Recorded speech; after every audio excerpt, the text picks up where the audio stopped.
Another day, another paint na naman tayo guys. At ito may nagdala sa atin ng ADB 160. Oh, wow! At ito yung kanyang mga papagawa. At una na nga dyan guys yung kanyang mugs. Pinabaklas niya rin yung kanyang crankcase, yung kanyang swing arms. At syempre ito, yung mga crash guard niya, pinatanggal niya rin. Yung kanyang carrier, pinatanggal niya rin. At ito, ready to sandblast na tayo. Dahil nabura na natin yung pintura niyan kanina. Yan guys, ganyan natin pinapakinis yung mga item nyo bago natin Oh, bugan. wow! Bago natin isalang sa oven para matibay at makapit yung ating powder. At ito na nga guys, may kita nyo, makinis na yung ating mugs, yung ating crankcase, yung ating swing arms.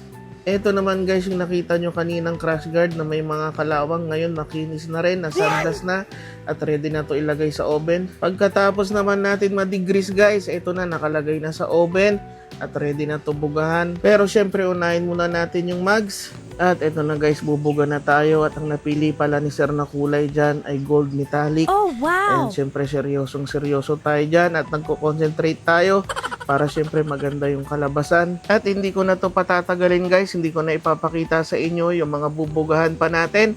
At eto na guys, itatransmission na natin. Let's go!